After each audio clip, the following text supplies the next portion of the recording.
Halo, selamat berjumpa pada pertemuan kedua bagi para pases ANT1 reguler maupun ansinkronis. Marilah kita lanjutkan pertemuan yang kedua ini, yaitu mengenai olah gerak dan penanganan kapal di dalam segala kondisi. Untuk itu saya mulai saja mengenai baling-baling, putaran baling-baling. Putaran baling-baling disebut putar kanan apabila kapal itu memiliki baling-baling. Kalau dilihat dari belakang, pada saat maju putarannya searah jarum jam. Ini contohnya adalah kapal baling-baling putar kanan. Jadi kalau dilihat dari belakang, putarannya searah dengan jarum jam. Berikutnya, untuk sebaliknya, kapal kalau mundur, kapal baling-baling kanan kalau mundur putarannya berlawanan dengan putaran jarum jam. Untuk dampaknya, kapal yang baling-baling kanan kalau digerakkan mundur, buritannya cenderung ke kiri, haluannya cenderung ke kanan. Ini manfaatnya baik sekali untuk sandar kiri.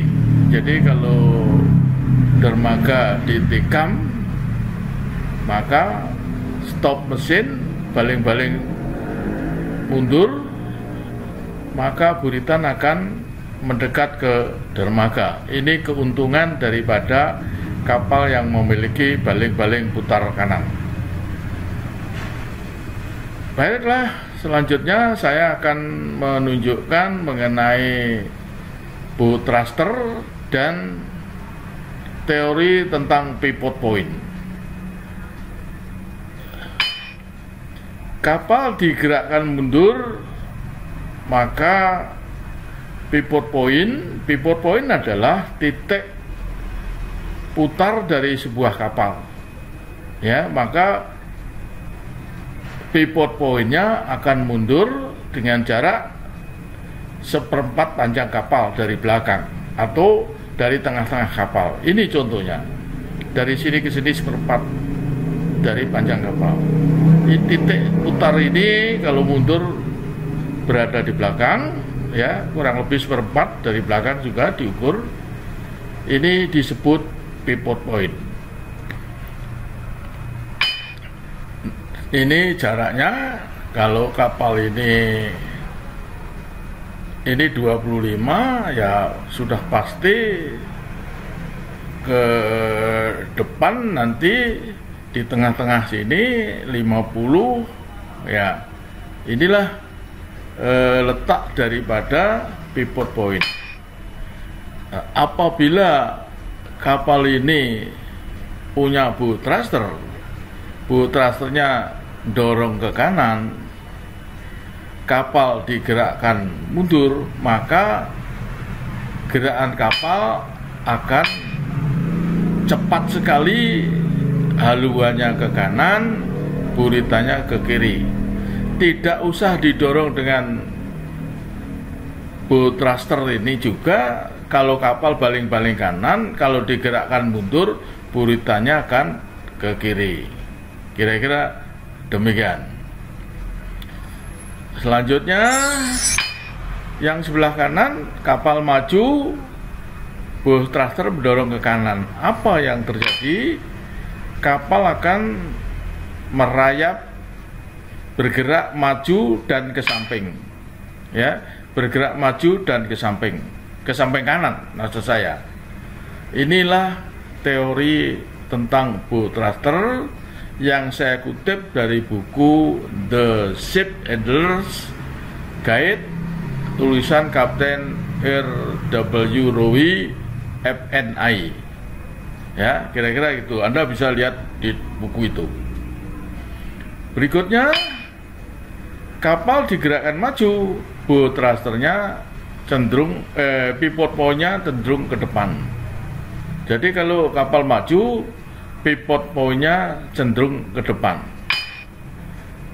kurang lebih ya 1/4 dari depan, 3/4 dari belakang. Ini kira-kira. Ya, jadi kapal maju. Kalau kapal maju sebenarnya kecenderungannya ke kiri, tetapi karena ada kemudi maka kapal akan dibalas dengan kemudi sehingga kapal jalannya lurus. Andai kata tidak ada kemudi, maka kapal akan cenderung memutar ke kiri kalau kapal digerakkan maju. Baik, selanjutnya yang sebelah kanan, kapal digerakkan maju, kemudi ke kiri, bow thruster mendorong ke kiri, maka kapal akan memutar cepat sekali ke kiri. Ya, ini teori bow thruster. Didorong ke kiri, kemudi ke kiri, ya otomatis sangat cepat sekali untuk berputar ke kiri. Ya, ini teori daripada pivot point dan bow thruster. Berikutnya, kapal digerakkan mundur, bow thruster mendorong ke kiri. Apa yang terjadi? Maka kapal akan bergerak sejajar ke kiri tapi bergerak mundur. Ya, kapal mundur tapi posisi kapal atau haluan kapal sejajar dengan semula, sejajar bergerak mundur. Bow thruster mendorong ke kiri, mesin induk digerakkan mundur. Ya, kira-kira demikian. Jadi akan sejajar gerakan kapal, mundur dan sejajar. Yang sebelah kanan, mesin digerakkan maju, bow thruster mendorong ke kiri. Apa yang terjadi? Maka kapal akan bergerak maju dan sejajar. Kapal bergerak maju tapi sejajar dengan semula. Ya, geraknya sejajar tapi maju. Ya, ini dengan kick, di kick maju dan bow thruster didorong ke kiri, mendorong ke kiri. Inilah teori mengenai bow thruster dan pivot point. Berikutnya, kapal berhenti, didorong bow thruster ke kiri. Mesin digerakkan mundur. Apa yang terjadi?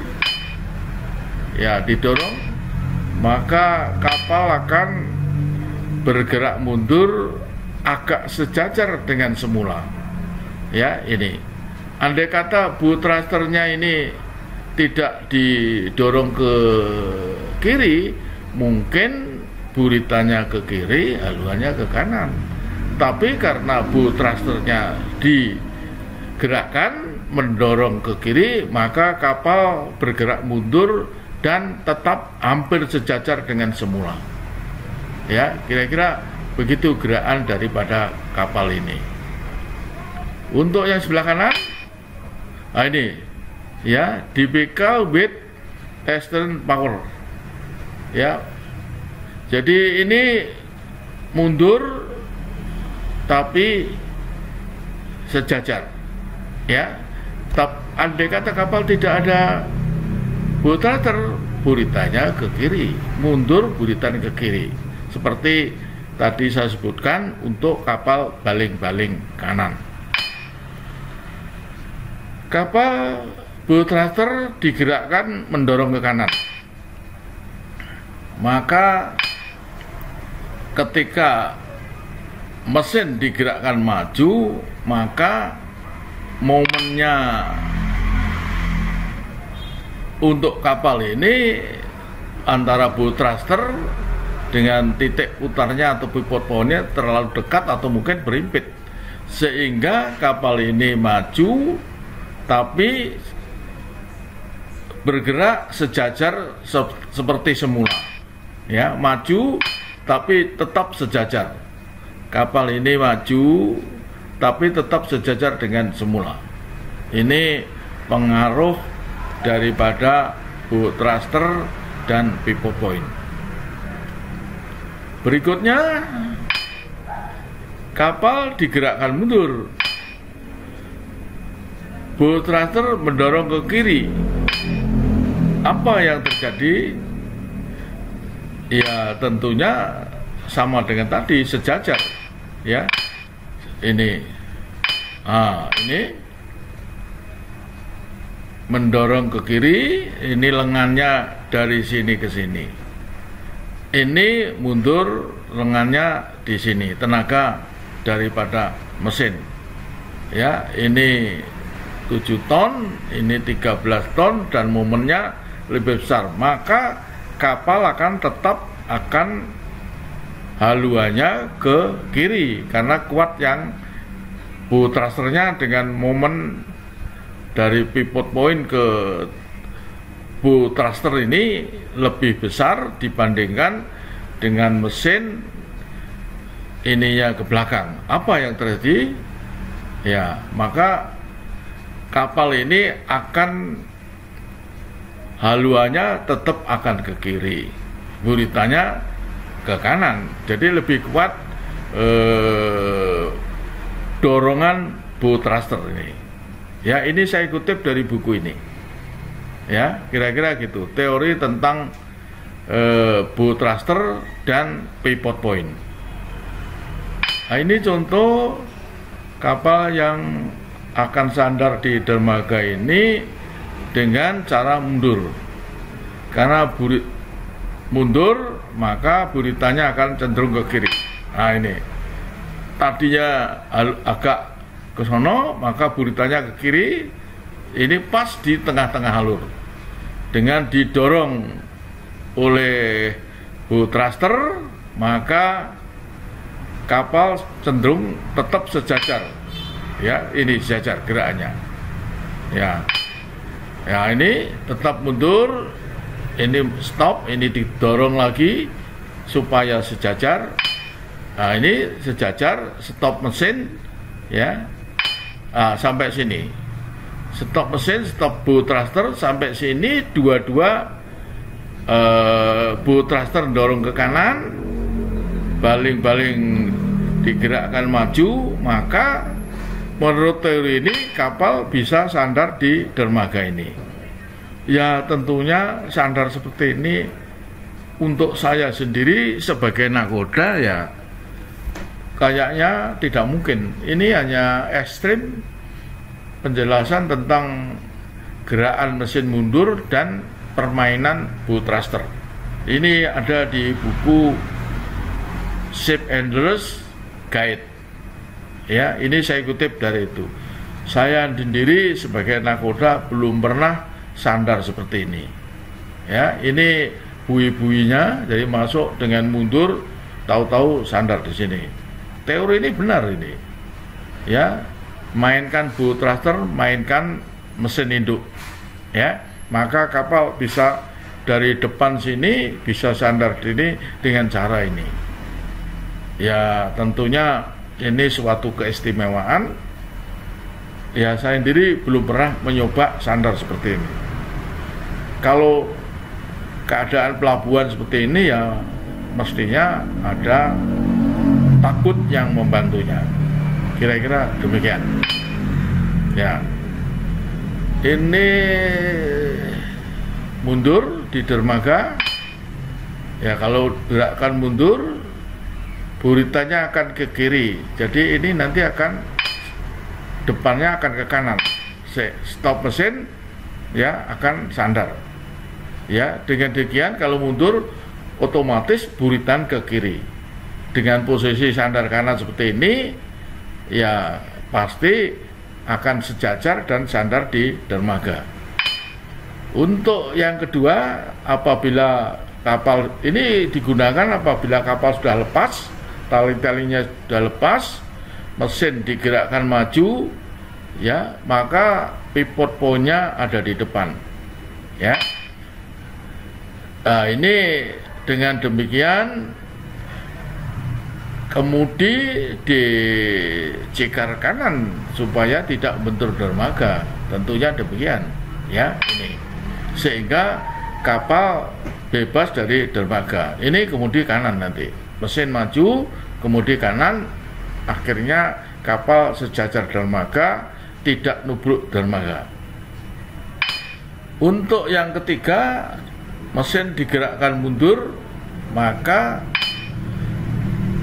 dibantu lagi dengan buoy thruster akan menambah lebih cepat kapal itu menempel sejajar dengan dermaga ini. Ya, yang depan ke kanan didorong, yang buritan ke kiri. Ya, cepat sekali. Lain dengan yang nomor 1, hanya digerakkan dengan mesinnya saja. Tapi yang nomor 3 dibantu dengan buoy thruster akan lebih cepat kapal menempel di dermaga. Ini suatu teori yang dibuat oleh Kapten Rowe ini, ya, kira-kira begitu. Ini contohnya, ya, ini adalah kapal yang menggunakan buoy thruster, ya, ini buoy thruster dorong, ya. Dengan didorong begini, maka haluannya atau kapal akan muter di tempat. Ya, ini menggunakan buoy thruster. Kira-kira contoh realnya seperti ini. Ya, didorong buoy thruster, kapal stop mesin. Kira-kira demikian. Maka saya lanjutkan selanjutnya permainan olah gerak dengan takbut. Kapal maju,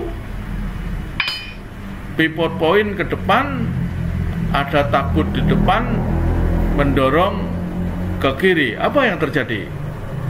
Nah, ini didorong ke kiri, maka kapal akan maju dan sejajar dengan semula.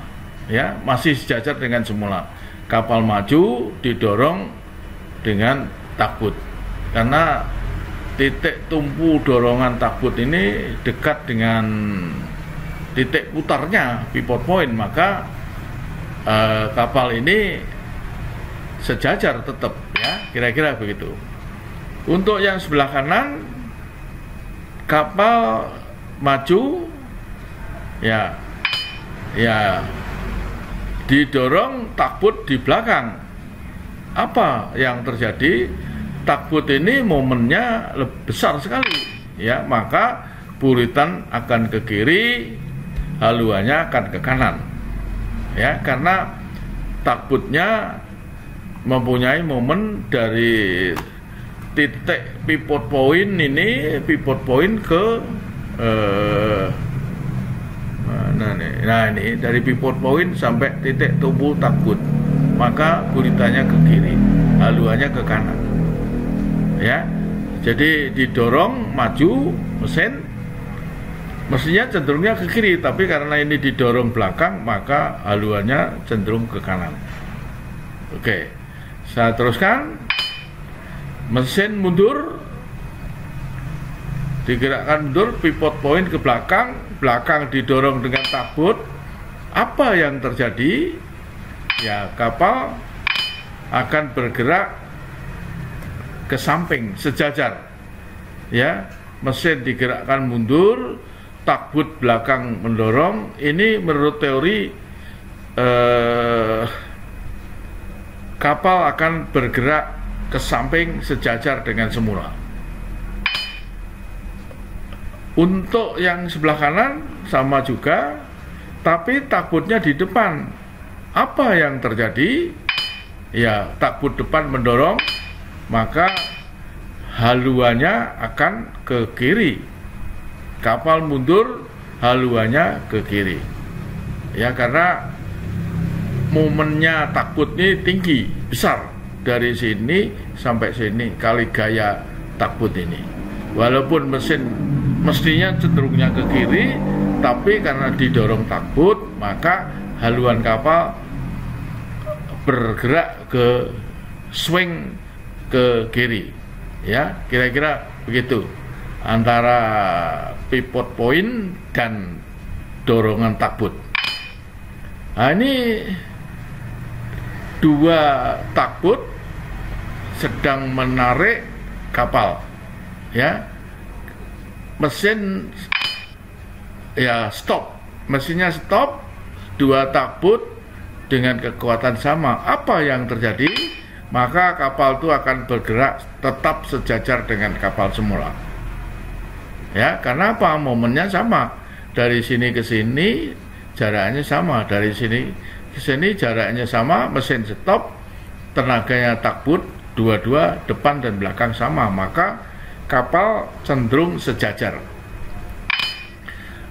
Kalau kapal digerakkan maju,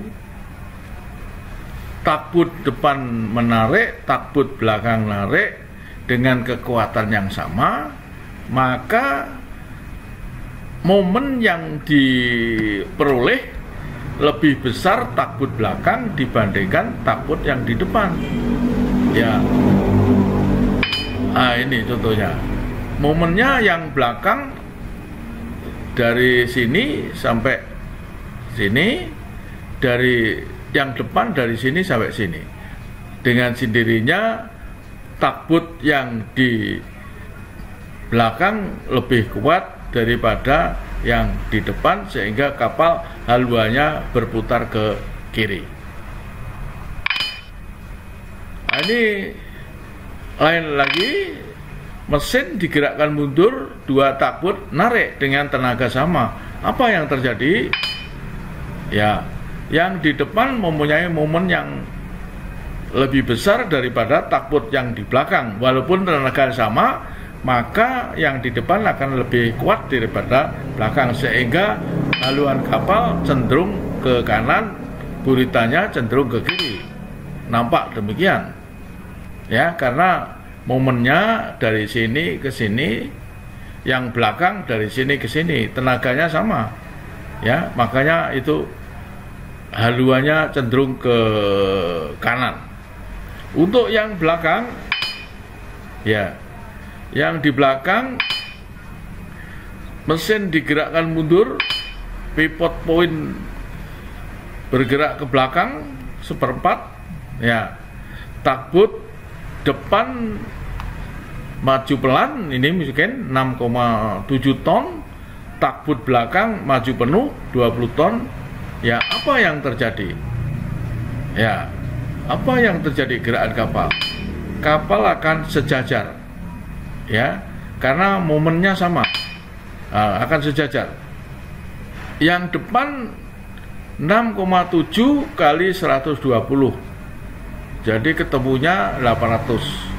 Yang belakang sama juga, dari sini ke sini 40, ya, dari pivot point ke belakang 40, tenaganya sama 20, 40 kali 20 sama 800, sehingga kapal akan bergerak ke mundur tapi sejajar dengan semula.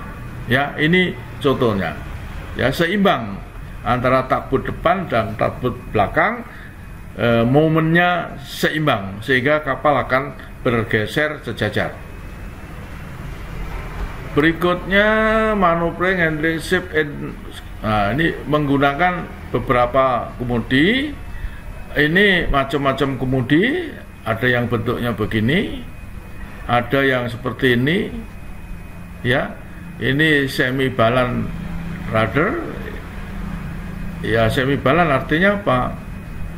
Ya, agak di tengah tidak ada. Kalau kapal balan itu tidak ada. Kalau balan tidak bisa muter kapal nanti. Ya, ini semi balan, kalau ini unbalan, ya. Jadi tuasnya ada di depan. Kalau ini ada di tengah tidak, tapi tidak di depan, tidak di pinggir. Ya, ini disebut semi balan rudder, yang ini disebut unbalan rudder. Kalau balan ya tidak ada, yang ada semi balan. Kalau balan nanti tidak, luasnya sama, tidak bisa muter nanti. Kapalnya tetap tetap lurus saja, tapi adanya adalah semi balan. Ya, ini juga termasuk semi balan. Ya, ini kemudi, ini gambar skate, ini adalah foto. Ya, ini fotonya ini. Nah, ini yang disebut axis of rudder stroke yang di sini. Jadi ini ada flap di belakang kemudi, ada kemudi lagi.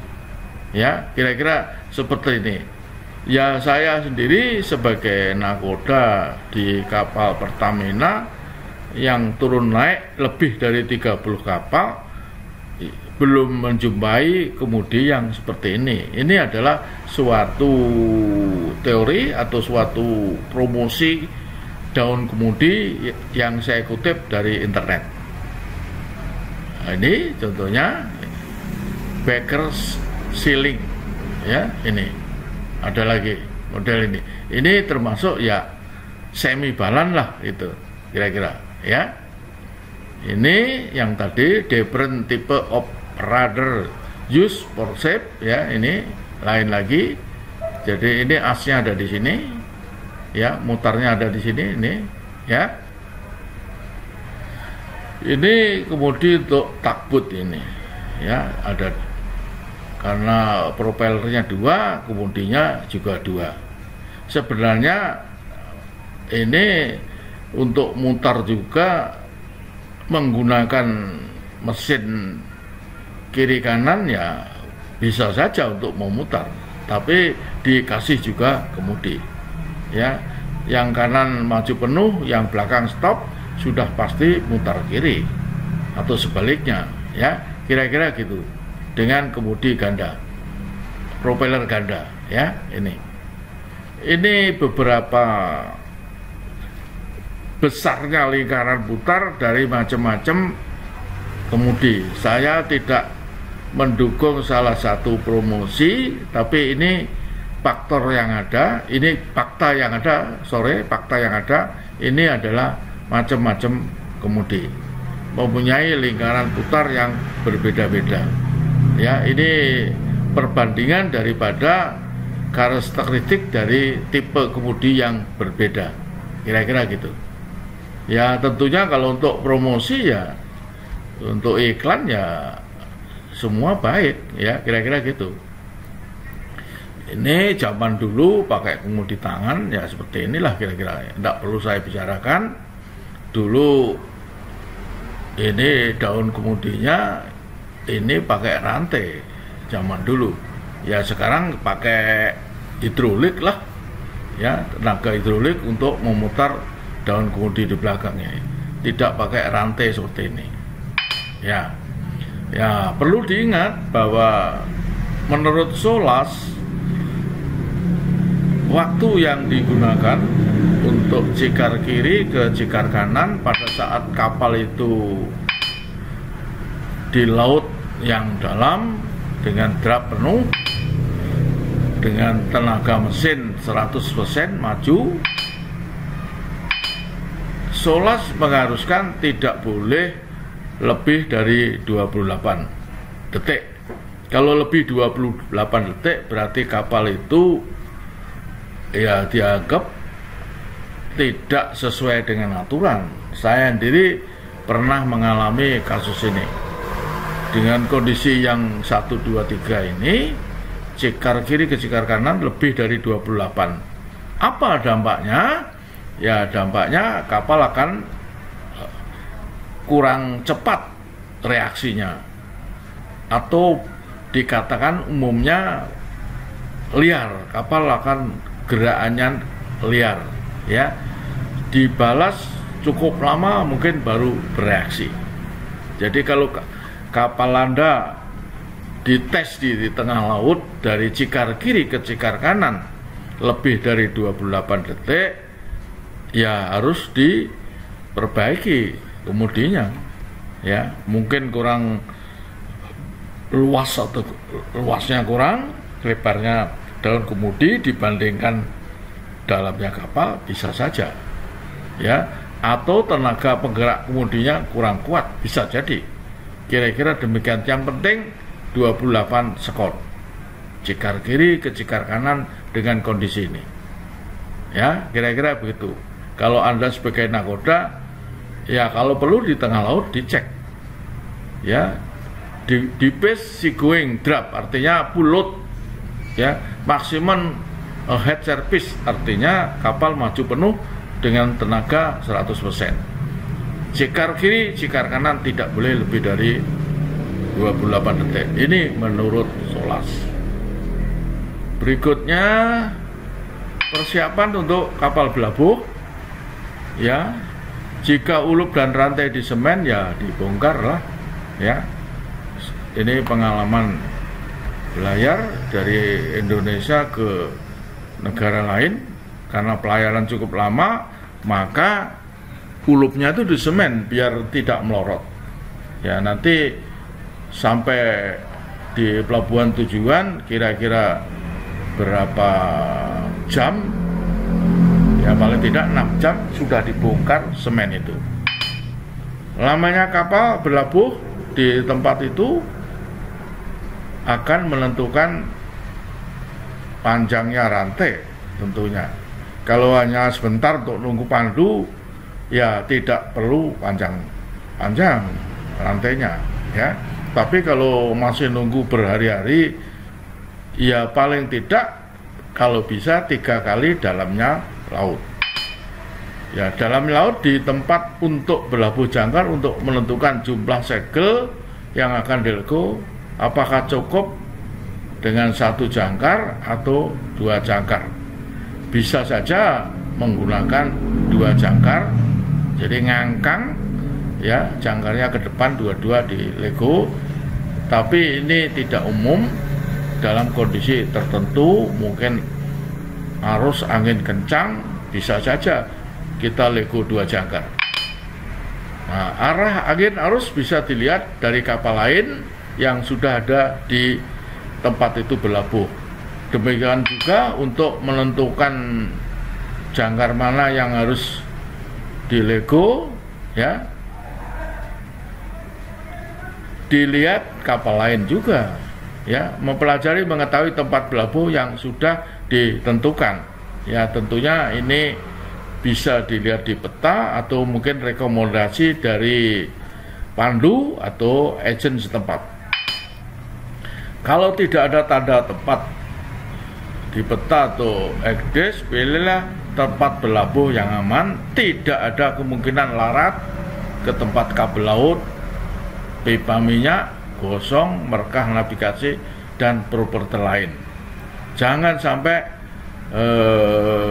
lego jangkar di bawah ada kabel laut, apalagi ada pipa minyak. Kalau kepatok, ujung jangkar akan lubang sehingga akan polusi yang mengakibatkan klaim dari suatu pihak yang dirugikan. Banyaknya kapal yang terlebih dulu berlabuh supaya tidak bersenggolan, ya kita ngikuti jangkar mana yang harus dilego, disamakan dengan kapal lain supaya kalau mutar searah. Jangkar yang akan dilego disamakan, ini sudah sama, ya. Tentukan objek baringan yang akan dipakai untuk penentu posisi, jika perlu gunakan paralel index, ya, untuk mendekati suatu pelabuhan tertentu. Jika ada pandu, sedapat mungkin ikuti saran pandu, ya, kira-kira begitu. Terakhir, ambil posisi jangkar di peta dan tulis di jurnal. Inilah beberapa yang tindakan yang harus dilakukan ketika sebuah kapal berlabuh atau akan berlabuh di suatu tempat. Ini adalah macam-macam bentuk jangkar, ya, ini macam-macam, ini namanya. Ya, tentunya seorang nakoda tidak yang menentukan. Ini yang menentukan adalah owner. Jadi perusahaan pelayaran itu yang memiliki kapal itu yang memilih jangkar ini, yang mana yang akan dipilih, ya nakoda tinggal memakai. Nah, hanya saja untuk ini memberikan tanda pada segel pertama, ya, ini dikasih warna putih, ya, ini segel pertama putih, segel yang kedua putih, 1, 2 putih juga. Untuk segel ketiga, segelnya harus dicat warna biru, ya. Segel ketiga, yang ketiga 1, 2, 3 ini putih, 1, 2, 3 putih. Hanya segelnya, apalagi ini segelnya segel sistem canter. Saya rasa untuk sekarang yang segel pakai bukan canter ya sudah tidak ada. Umumnya pakai segel sistem canter ini yang tidak pakai baut, ya, tinggal masang saja. Baru yang keempat 1, 2, 3, 4 harus segelnya dicat merah, ya. Yang kelima dicat merah juga, 1, 2, 3, 4, 5 putih, ya, 1, 2, 3, 4, 5 putih, ininya merah, dan seterusnya merah, ya. Ini merah, seterusnya merah. Jadi yang putih segel pertama, segel kedua, yang biru segel ketiga, yang merah segel keempat, dan seterusnya. Baru rantai yang di ujung, di ceruk rantai di dekat tempat pengikat dicat kuning, ya, dicat kuning. Baru berikutnya yang terakhir dicat merah. Ya, artinya apa? Kalau sudah kuning itu merupakan peringatan bahwa rantainya mungkin tinggal 1 segel. Kalau sudah merah berarti sudah habis, harus segera direm, di stop pada waktu mengarea rantai dan jangkarnya. Ya, ini kayaknya perlu saya tekankan karena saya sendiri pada waktu belayar semua dicat putih, ya. Tidak ada blue, tidak ada red, ya, seperti ini. Ujungnya tidak ada kuning, tidak ada peringatan kuning, tidak ada peringatan merah. Makanya Anda yang sekarang ini menjadi nakoda, ya tentunya diperintahkanlah kepada chief officer, atau kalau Anda chief officer, perintahkanlah kepada bosun atau pada waktu docking ke pihak dok seperti ini kondisinya, ya, cara memberikan markah pada rantai jangkar. Berlabuh jangkar masuk Tanjung Priok. Ini contohnya, ini pelabuhan Tanjung Priok. Dari jauh sudah dibuat garis haluan 180. Ya, kita hidupkan radar haluan 180. Ya. Ini saya set untuk nanti posisi pada baringan 215 dengan variabel makro 3 knot. Posisi kapal nanti berlabuh di sini, ya. Sudah saya jauh-jauh, dari jauh sudah maju pelan, kemudian haluan saya rubah ke sana. Nanti tempat berlabuh di sini. Ini adalah 215, jaraknya 3 mil. Jadi nanti kalau sudah di sini berarti ini posisi kita berlabuh. Ya, ini contohnya. Jadi ini sudah saya set. Ininya 3 mil, ininya 215. Ya. Dah, stop. Kita stop mesin. Sisa laju. Ya, ya. Sudah standby jangkar, samakan dengan kapal yang sudah duluan berlabuh, ya. Maka standby, ya, diingatkan di depan jangan seperti ini, ya. Lego jangkar di bawah ada mooring boat, mungkin ini boat pandu, bisa juga ini boat service yang jemput kru. Ditengok sebelum di lego, diingatkan tugas yang di depan, umpamanya mu'alim 3 dan bosun, jangan sampai kejadian seperti ini. Nah, berikutnya jangkar sudah standby, mesin digerakkan mundur, ya. Ini tadi sudah pas di yang direncanakan, baringan 215, jaraknya 3 mile ini, dari ujung breakwater sebelah kiri, sebelah timur, ya. Ini untuk di Tanjung Priok. Nah, digerakkan mundur, lego jangkar, ya stop mesin sesuai dalamnya laut, ya kalau di Priok bisa aja lah 3 segel paling banyak, ya. Ini disamakan dan dihitung jaraknya dengan kapal lain, jangan sampai nanti bersenggolan, ya. 2 segel pun kalau dalamnya laut 30 meter ya masih normal, ya. Berarti kalau ini 30, ini 2 segel, 27,5 kali 2 55, ya 55. Kalau ini dalam 30 sudah hampir 20, 2 kali dalamnya laut. Sudah kencang, kemudian slack, ambil posisi. Nah, ini ambil posisi, ya kalau sudah pas baru diplot di sini.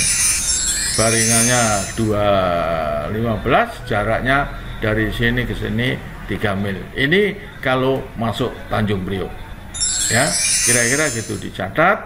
Misalkan tanggal 12 bulan 10 tahun 2017, ditandain di sini dengan pensil, ya. Ini berlabus jangkar masuk Tanjung Priok. Ya, ini melabuhkan PLCC, baru datang, arus dari belakang.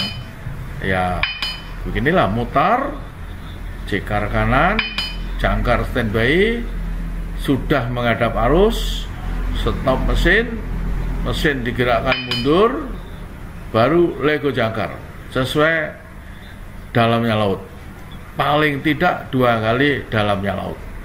Ya, ini contohnya, ikat selesai, ya sudah cukup panjang, sudah slack, baru finish with engine.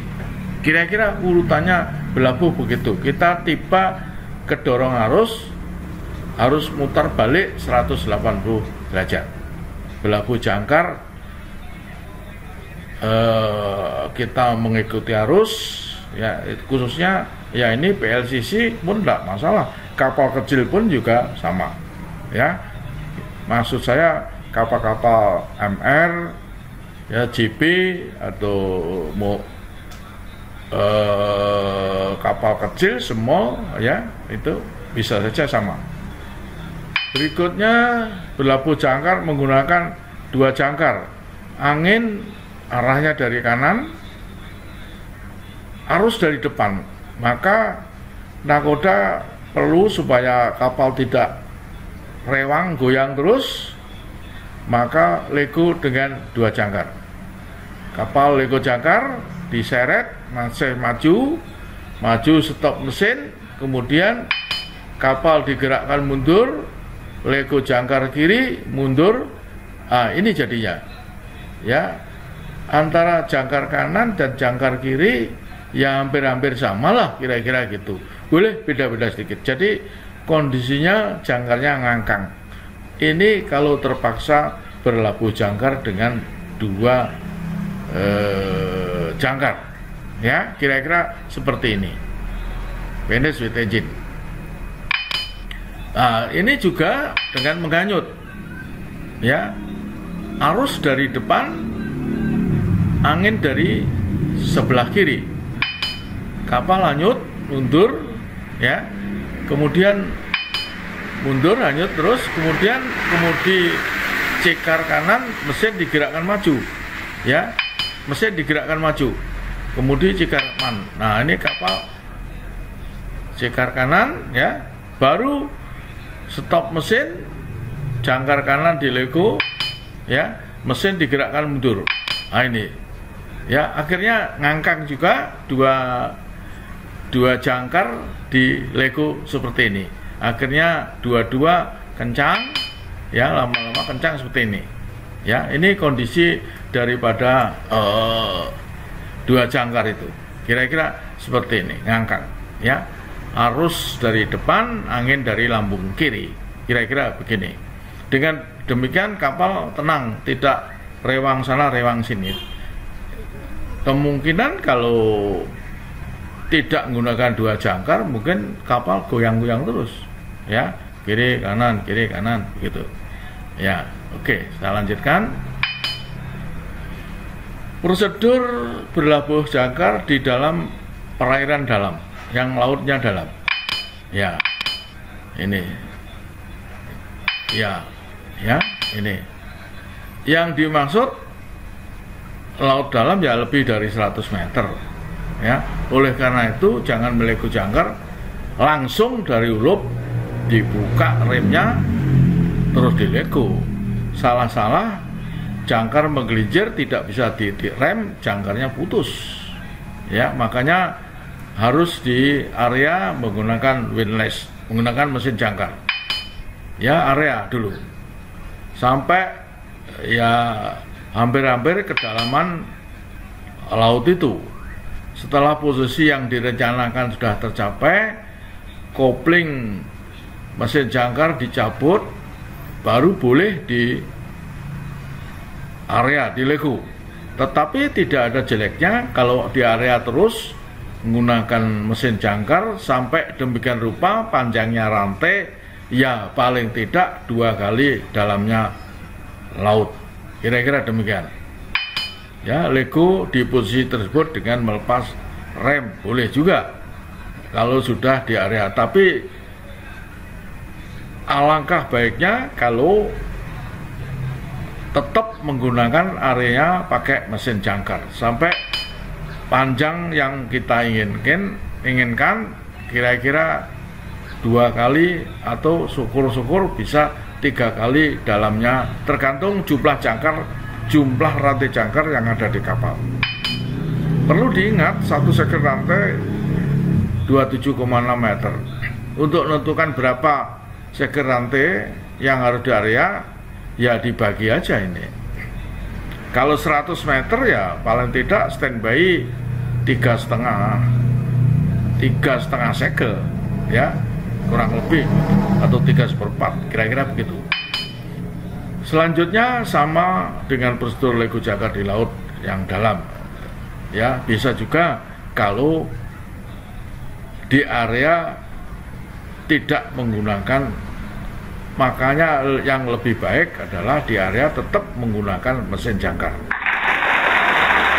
Ini contohnya dalamnya laut 150, ini di area 5 segel, 5 kali 27,5 yang mendekati 150. Baru nanti kapal stop, mesin digerakkan mundur, ya jangkarnya di area terus, ya. Rantai jangkar kencang, stop mesin, ya, slack, ikat, selesai, ya. Sudah slack, ikat, selesai. Berarti jangkar sudah menancap di dasar laut atau istilahnya sudah makan, ya, sudah berpegangan dengan dasar laut ini. Ini untuk berlabuh jangkar di laut yang dalam. Jadi yang penting jangan melego langsung dari ulup supaya rantai tidak menggelincir demikian rupa tidak bisa direm. Ini yang kita hindari. Kira-kira demikian. Ya, selamat mencoba. Ya, finish with engine. Ya. Berikutnya menyeret dredging anchors, clearing pole, jangkar yang rantainya berbelit. Ya, memutar kapal di alur sempit dengan menyeret jangkar. Ya, ini contohnya. Kebetulan arus dari belakang. Ya, di sini ada kapal yang sandar. Ya. Ada pula kapal yang berlabuh, makanya jangan sampai kedorong arus. Ya, makanya maju, ya, maju pelan, baru kemudi cikar kanan. Kalau perlu gerak stop mesin, ya baru mesin lego jangkar mesin digerakkan mundur sambil mengibob rantai jangkar. Ya, stop mesin, ibob mesin jangkar, jangkar naik, maju, baru gerakkan mesin maju sampai maju penuh kembali. Jadi kapal akan mutar kembali ke arah semula. Ini mutar kapal di perairan sempit, arusnya kencang dari belakang. Ya, langsung ya, selamat mencoba. Nah, ini lain pula. Tentunya ini lebih mudah kapal baling-baling ganda untuk mutar balik ya, untuk mutar balik arus dari belakang. Maju ya, kemudi kanan, stop mesin kanan, mesin kiri maju, kapal mutar bergerak ke kanan, mesin kanan digerakkan mundur, maka kapal akan mutar di tempat ya, mutar stop mesin kanan ya, kemudi kanan, kemudian mesin dua-dua digerakkan maju kembali ke arah semula. Ya, ini gerakan kapal mesin ganda untuk mutar di perairan yang sempit, misalnya di sungai atau di selat. Ini langsung kembali ke tempat semula. Berikutnya melepas rantai yang berbelit. Tentunya ini kayaknya kejadian sepantam ini jarang sekali. Ya, maaf saja, saya sendiri selama menjadi nakoda belasan tahun tidak pernah mengalami. Ya, kalaupun belayar lagi ya jangan sampai kejadian. Ya, kalau lego jangkar mestinya ya satu-satu dengan tempat jatuhnya jangkar tidak satu tempat ya. Makanya kalau ini terjadi itu karena mungkin melego jangkarnya bersamaan sehingga jangkar yang satu dengan lainnya berbelit. Ini cara melepasnya dengan diikat tali, ini dibuka segelnya ya, seperti ini dibuka segelnya ya, baru dilepas, baru nanti disambung lagi. Ini yang jangkar kiri kelihatannya dilepas segelnya, baru nanti disambung lagi. Jangkar kiri dilepas, diikat dengan wire atau mungkin pakai tali lainnya ya, dilepas segelnya ya sudah, nanti dimasukkan di ulup yang sebelahnya ya. Ini pakai segel, kira-kira demikian. Berikutnya masuk dok ya, persiapan masuk dok.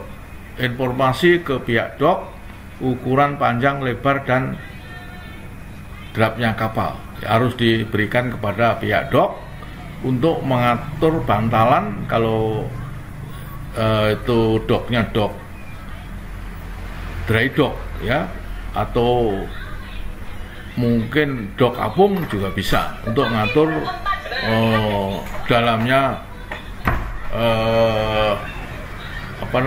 untuk mengatur tingginya dok apung itu. Trim ya, atur trim kapal sedapat mungkin kecil, kalau mungkin ya even keel. Atur drap kapal sesuai permintaan pihak dok, karena kalau drapnya terlalu besar mungkin tidak bisa masuk dok, kandas ya. Demikian juga bending moment sirpos harus bebas sehingga tidak mengakibatkan kapal patah. Yang kelima, berapa displacement kapal pada saat masuk dok ya. Tentunya kalau dok apung ini jadi beban dok itu ya, displacementnya. Makanya perlu diketahui berapa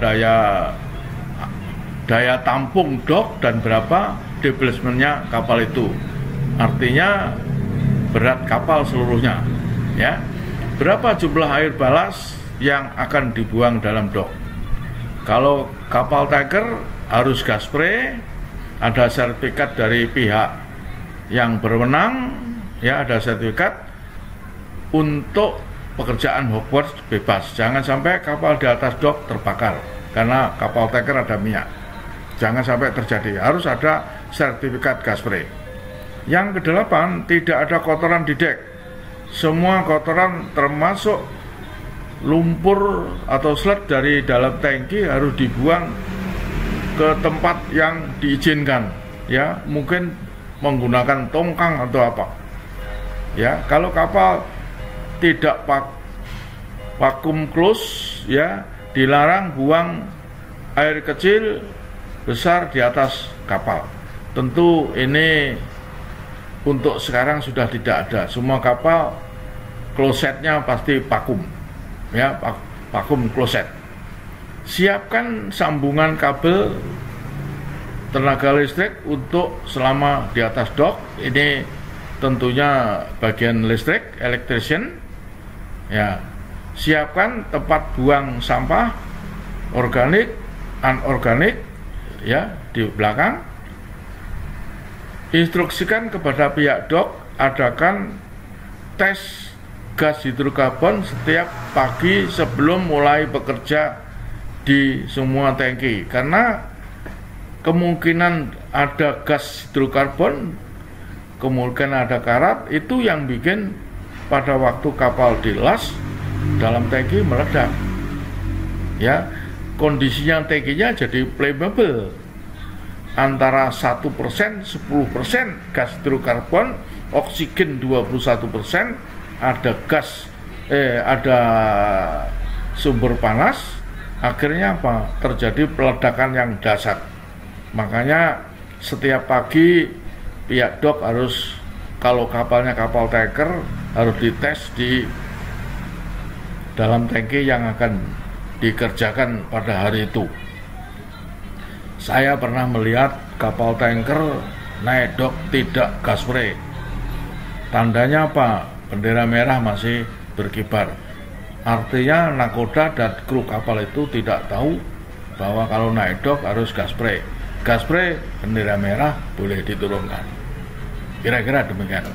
Untuk naik turun ke kapal, pasang tangga yang aman dan pasang jaring pengaman di bawahnya. Inilah beberapa persiapan masuk dock yang saya kumpulkan, atau mungkin perlu ditambah lagi, ya silahkan dari pengalaman masing-masing. Kira-kira demikian, dan ini saya ambil pengalaman sebuah kapal tanker yang naik dock. Olah gerak masuk dock dengan satu takbut. Ya, ini contohnya. Di belakang ada takbut, kapal ini masuk, di talinya ke depan, masuk, tali ke depan, masuk dock, ini ditahan sama takbut di belakang, talinya dipindah-pindah seperti itu. Hanya perlu diketahui bahwa di sudut pojok ini ada fender atau daprak, sehingga tidak melukai lambung dari kapal ini. Ya, masuk, ya, masuk, baru ditutup, dipompa air dalam dock itu, kapal akan duduk di bantalan dock. Masuk dock, jalankan pompa di dalam dock itu, ya, kira-kira gitu.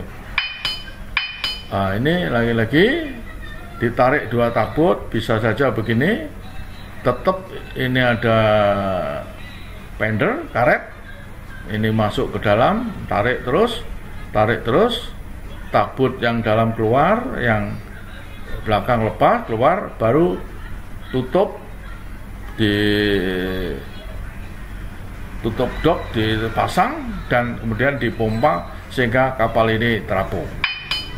Ya, masuk dock, jalankan pompa.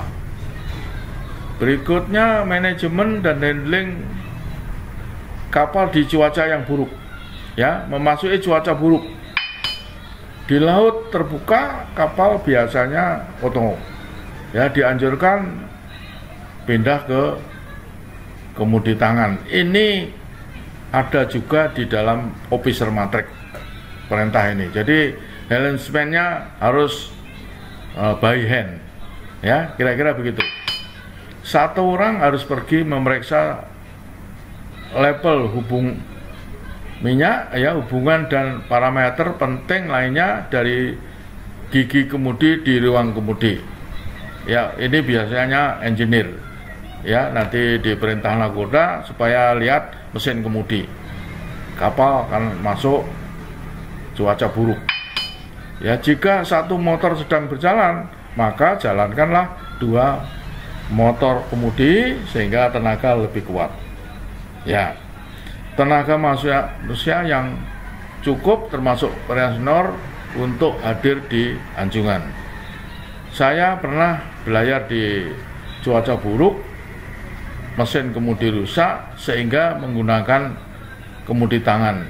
Pada waktu itu kemudi tangan dipompa. Jadi kalau mau kemudi kanan ya dipompa ke kanan, kemudi tengah-tengah balik lagi dengan dipompa tenaga manusia.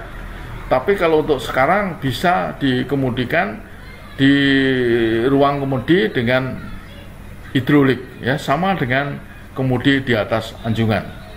Kalau masuk untuk pada waktu itu belum ada sistem kemudi darurat di kamar kemudi itu, jadi menggunakan diengkol dengan tenaga manusia. Kira-kira begitu pengalaman saya yang pernah saya alami pada waktu mesin kemudi rusak, cuaca tidak bersahabat. Nah, ini untuk mesin. Jika ruang engine berada dalam mode unmanned machinery space, kelola ruang mesin, pastikan tenaga kerja yang memadai tersedia. Ini ada di dalam officer matrix. Cuaca buruk biasa tidak ada dijaga di kamar mesin, ya tetap harus ada petugas yang di kamar mesin untuk kapal unmanned machinery space. Memantau semua parameter pembangkit tenaga penggerak utama dan mesin pembangkit tenaga tambahan. Ya, ini engineer ini di kamar mesin. Setelah mendapat peringatan cuaca buruk, semua suku cadang, ya semua barang-barang spare part diikat, termasuk cat-cat yang di depan. Ya, dalam cuaca buruk baling-baling akan keluar masuk, maka cara mengatasinya ya dengan kapal tidak perlu maju penuh, ya mungkin maju setengah, ya supaya baling-baling tidak mencuat ke atas permukaan air laut, ya sehingga getarannya besar sekali. Selalu pastikan untuk tingkat bahaya yang benar dari semua mesin, karena selama kapal di laut berombak akan oleng, menghasilkan alarm yang keliru, bahkan dapat membuat mesin berjalan dan menyebabkan situasi berbahaya dalam cuaca buruk. Ya, mungkin adalah alarm yang tidak sengaja berbunyi karena adanya goyangan. Ya, level semua tangki penting harus dipertahankan sehingga inlet pompa tidak boleh lepas isap kapan saja. Ya, ini untuk kapal tangki tentunya. Ya, kira-kira gitu. Generator darurat harus tetap disiapkan sampai situasi cuaca normal, ya, bersahabat. Pintu kedap air di kamar mesin harus ditutup, jangan lupa. Instruksikan tentunya dalam tanggap darurat cuaca buruk sudah ada, harus nutup pintu-pintu kedap air. Ya, termasuk pintu di kamar mesin yang di atas, ya skylight itu ya harus ditutup juga rapat-rapat. Semua bak dalam kamar mesin harus dihindari agar tidak tumpah saat cuaca buruk. Ya, tentunya kalau ada minyak atau oli dan sebagainya. Ya, demikian tindakan untuk di cuaca buruk bagi kamar mesin. Ini bisa dilihat ya 1 sampai 10.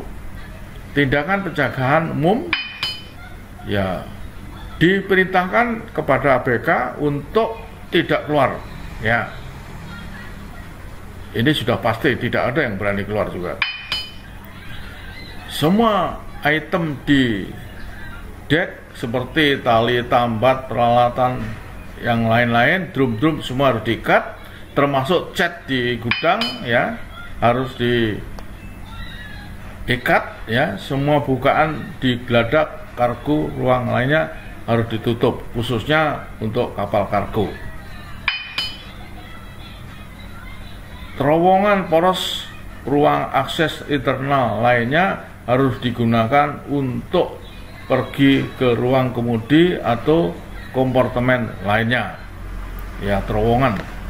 Ya, kalau saya kapal tanker nggak ada ini. Mungkin ini kapal barong dengan anjungan yang di tengah itu. Berikutnya, setiap orang harus menyadari tugasnya yang telah dicantumkan di dalam tanggap darurat, ya. Tidak ada, ya, tentunya ini harus dengan latihan. Tanpa latihan mungkin ada 1-2 anak buah yang tidak tahu tugasnya. Latihan dan dievaluasi.